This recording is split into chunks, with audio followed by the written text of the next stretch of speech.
Hello everyone, this is Dr. Cross and this video is meant to give you a quick review and last minute check-in for your assignment one, which is also your midterm assignment. Um, you will be uploading part one of the assignment first and then part two second. As a reminder, it is very important that you review and study part one um, regularly and consistently before doing the write-up, which is part two. This way you can familiarize yourself even more with the case. Really sit with the content, the presenting problem, the issues, the challenges. That way when you go to write it up, sometimes you may be able to notice themes and connections. And so I want to talk a little bit more about the assignment in terms of learning outcomes. Hopefully by now, you really are learning how to diagnose and you're appreciating the complexities involved with diagnosing. When you look at the DSM-5, you notice that things are organized in a way where you can understand disorders and their symptoms. You can also learn how to diagnose based on frequency of symptoms, prevalence of symptoms, and measurement of symptoms, mild, moderate, or severe. You're also getting familiar with qualifiers, specifiers related to symptoms. And so now, understanding disorders, of course, just doesn't occur in a vacuum. You have to understand how to learn about them, concrete information, what the disorders are, what the symptoms are, and you're doing that in your readings and you're doing that in your discussion boards. But what you're learning in this assignment is that there are limitations to diagnosing. There's challenges to diagnosing. It's a skill and an art form to diagnosing. And so what you'll notice is that clients that you're looking at and you're examining, they do not come packaged um, perfectly um, as symptoms. What you're learning how to do on assignment one is understand how presenting problems, issues, challenges, impairment in functioning, things that are going on with the clients, how to understand that from a disorder perspective, how to understand how presenting problems, complaints are showing themselves to clients in the client's lives as disorders. And that part is the skill, and that part is the art form. That part is also the challenging part. And so, what I want you to do is understand that there are limitations to DSM, and you read about that in your readings earlier on in the course. Some of the limitations are people are not disorders, they're people dealing with problems. And those problems are causing challenges in all areas of their life, healthcare, the biology, how they're experiencing it, stress, physiological symptoms. They are presenting in terms of psychological symptoms as well, racing thoughts, mood, for example. And they're also presenting in terms of social, interpersonal functioning, relationships with family members, significant others, etc. They also show themselves in substance use and other maladaptive behaviors. And so the goal here for this assignment is for you, and again, the learning outcome is for you to do a comprehensive biopsychosocial assessment, and you're doing that with the HU Guide Part 1. You are really doing a thorough examination of the client and the client system from a biological standpoint, from a psychological standpoint, and from a social standpoint. And so the expectation for part one is that you submit a comprehensive biopsychosocial assessment utilizing the HU guide. The format that you use, um, students have flexibility in the format. I uploaded a sample paper. That was a format used by a particular student. But I also know that students come with varying backgrounds. You may be used to writing case assessments in a different format. And so you have that opportunity to use your strengths in this area if that is what you want to do. If you want to use the format because you don't have a lot of experience that I uploaded in the sample paper, that's perfectly fine as well. What I am looking for is that you covered that guide thoroughly. I'm looking for thorough biopsychosocial assessments. I don't want to see too many blank areas. And that is important to make sure that your diagnosis is accurate. And so I want to see it structured and organized in a clear and concise way. And I want to see a comprehensive assessment of all the systems. I want you to make sure that you do not cut corners with that guide. The part one is separated into its own separate assignment so that students can present their best, thorough, comprehensive work for part one. So there's no page numbers specifically for part one, because that will be dependent on the content that you have access to and how you are outlining it in the guide. Some things I want you to think about when you're completing part one and part two, but particularly part one, since part one is informing part two. It is very important that you do not rely on case notes primarily, right? I really want you to think about you as the clinician, right? You as the clinical social worker. I do not want you identifying disorders and diagnosis from a chart. I do not want you copying, pasting access to records or anything of that sort. What I want you to do is look at the content for yourself, whether that is an intake form, a medical record from a client, a healthcare record, any type of biopsychosocial assessment that you may already have access to can be used to inform your assessment, but you are not regurgitating another clinician's comments, disorders, diagnosis. That would defeat the purpose of this assignment. This assignment is to put you in the seat of the diagnostic clinician. And so this gives you the opportunity to look at presenting problems and come up with what you think the diagnosis is, not what another clinician thinks. Oftentimes misdiagnosis occurs, and you read about this in your readings for this course. Misdiagnosis occurs oftentimes because clinicians do not want to put the work in understanding the presenting problems and understanding how the conceptualizing those problems into disorders and justifying the presenting problems with the evidence from the biopsychosocial assessment to create and develop a disorder and all the other subsequent parts of the case study plan. And so I want to caution you that oftentimes students will utilize information from a chart, and based on the case study information that they submitted in, there's no justification, or there is not strong justification for the diagnosis. And that is some of the problems when you just rely on case notes of other people. You will see that there's contradictory information, meaning the disorder requires certain symptoms and the case study represents information that's not listed in the disorder. Or there are things that rule out the disorder provided that's listed in the case study information. And so some things that I want you to think about before you submit this assignment is making sure that you understand fully what the diagnostic criteria is for the disorder.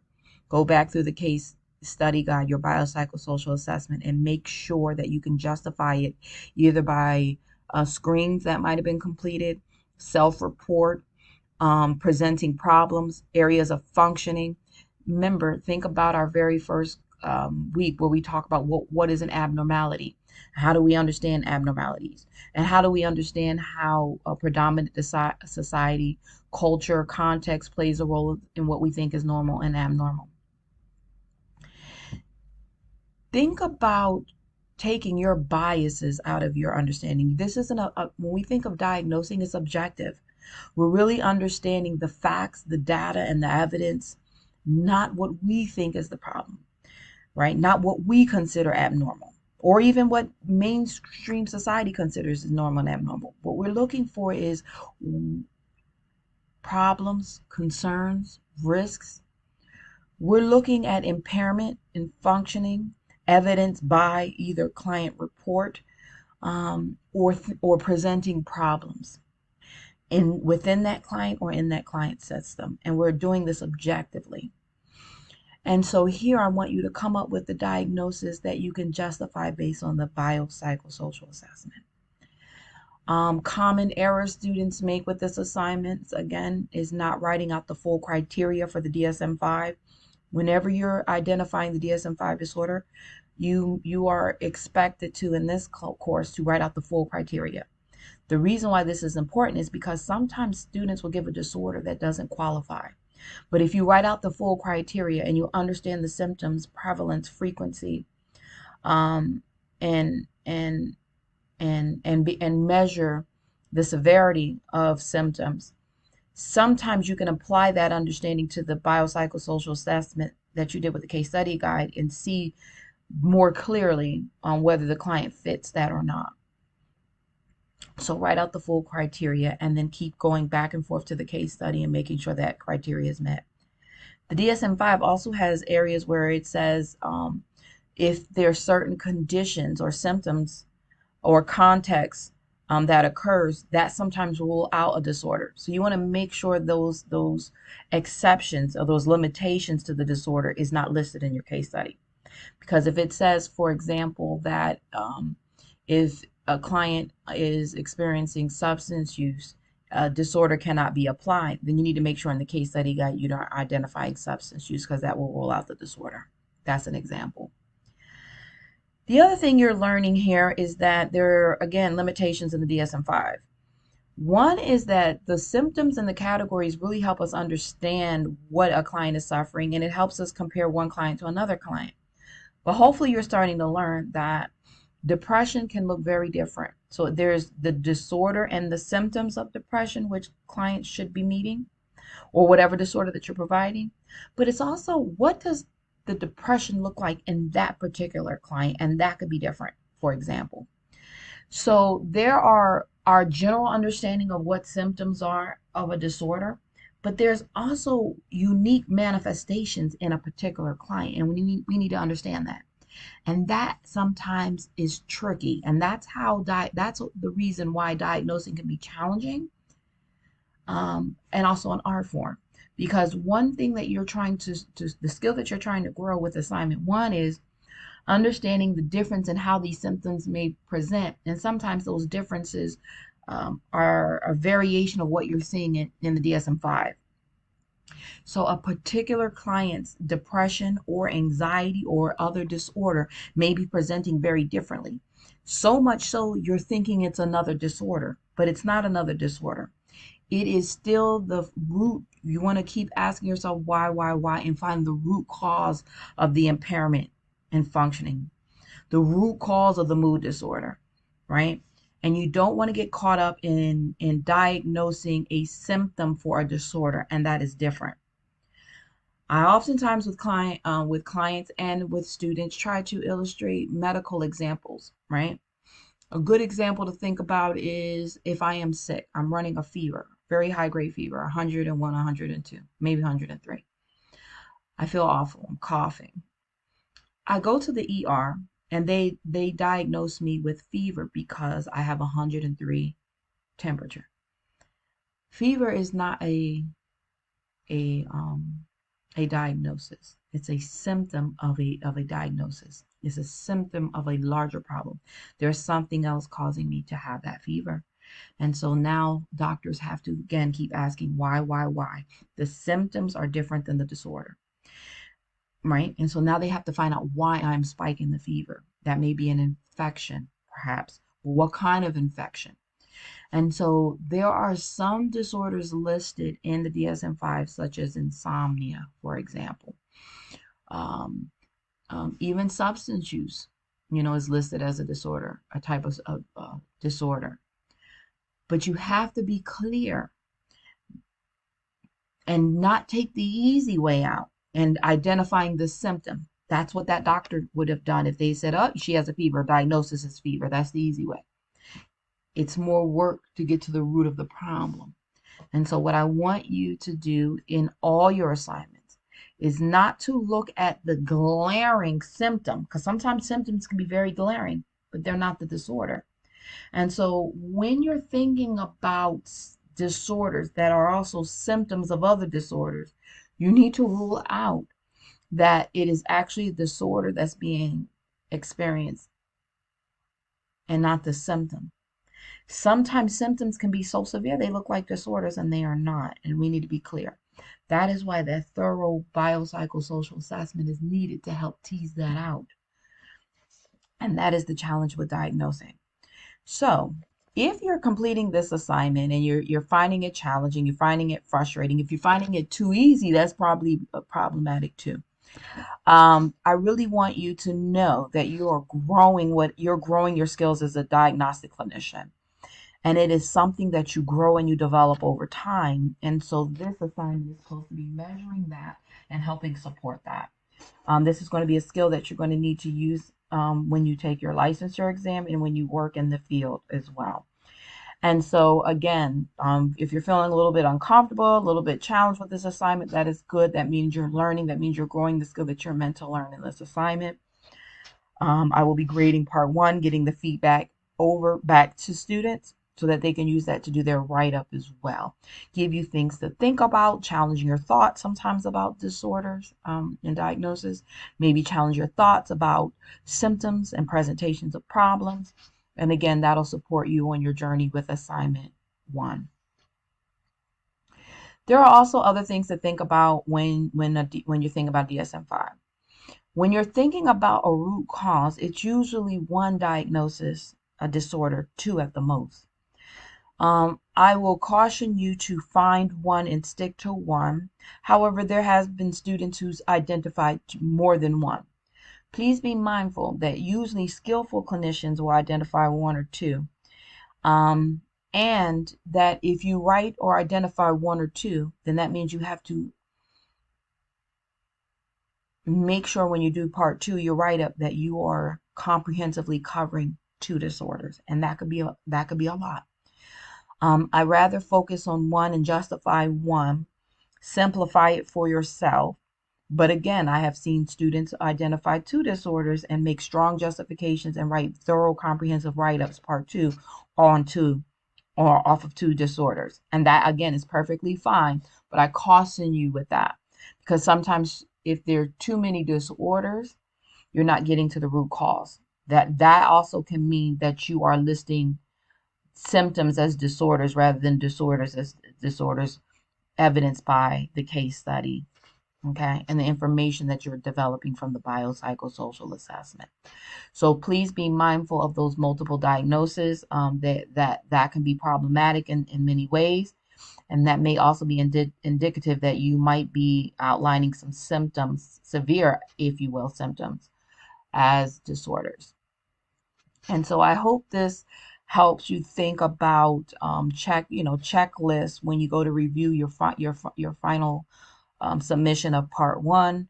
I hope this gives you some things to think about before you submit assignment one and review in terms of assignment one.